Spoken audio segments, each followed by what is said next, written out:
The story of Esther takes place during the reign of King Xerxes of Persia, known in the Bible as Ahasuerus. At the beginning of the story, Xerxes holds a grand feast for his nobles and officials, displaying his wealth and power. During the feast, he summons Queen Vashti to appear before his guests, but she refuses to obey. Enraged, Xerxes consults his advisors, who suggest that Vashti be deposed so that other women in the kingdom do not follow her example. A decree is sent out, stating that Vashti is no longer queen, and a search begins for a new queen.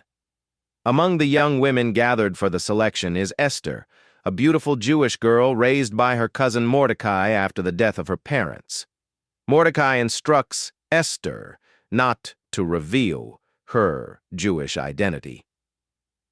After undergoing a year of beauty treatments, Esther is presented to the king, who is captivated by her beauty and favors her above all others. She is crowned queen, though she remains unaware of the significance her position will hold for her people. Meanwhile, Mordecai, who often sits at the king's gate, uncovers a plot by two palace guards to assassinate Xerxes. He informs Esther, who passes the warning to the king, crediting Mordecai for the discovery. The conspirators are executed, and Mordecai's act is recorded in the royal chronicles, though no reward is given to him at the time. The story takes a turn when Haman, an ambitious and powerful noble, is promoted to a high position in the kingdom. The king commands that all people bow before Haman, but Mordecai refuses, as he is a Jew and will not bow to anyone but God. Enraged by this defiance, Haman seeks not only to punish Mordecai, but to exterminate all Jews in the empire. He convinces Xerxes to issue a decree ordering their destruction, casting lots, Purim, to determine the date for the massacre. The decree is sent throughout the kingdom, causing great distress among the Jewish people. When Mordecai learns of this, he tears his clothes, puts on sackcloth, and mourns publicly. He sends word to Esther, urging her to intervene with the king.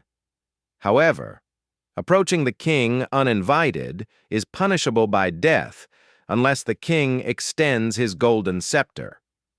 Esther initially hesitates, fearing for her life, but Mordecai reminds her that she too will not escape the fate of the Jews, and that perhaps she has been placed in her position for such a time as this. Resolving to act, Esther asks Mordecai and the Jewish people to fast for 3 days, and she prepares to approach the king. On the 3rd day, Esther enters the king's presence. Xerxes, pleased to see her, extends his scepter, sparing her life. He asks what she desires, and she invites the king and Haman to a banquet. At the feast, the king again asks what she wants, but she only requests that they return for another banquet the following day.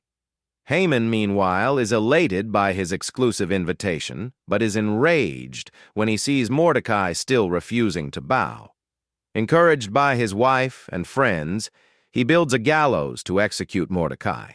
That night, the king is unable to sleep and orders the royal records to be read to him. He discovers that Mordecai once saved his life, but was never rewarded. The next morning, when Haman comes to request Mordecai's execution, the king asks him how he should honor a man the king delights in. Assuming the honor is for himself, Haman suggests dressing the man in royal robes and parading him through the city on the king's horse. To his horror, the king commands Haman to bestow this honor upon Mordecai. That evening, at the second banquet, Esther reveals her Jewish identity and exposes Haman's plot to destroy her people. Furious, the king storms out, and in a desperate attempt to plead with Esther, Haman falls onto her couch just as Xerxes returns. The king interprets this as an assault and orders Haman to be executed on the very gallows he built for Mordecai. With Haman gone, Esther pleads for her people.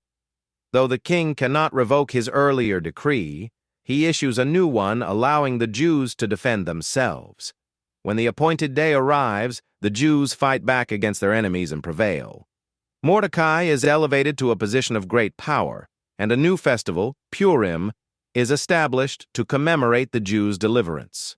The story concludes with Mordecai's continued influence in the Persian court and the enduring celebration of Purim among the Jewish people, a reminder of how God used Esther's courage and Mordecai's wisdom to bring about the salvation of their people.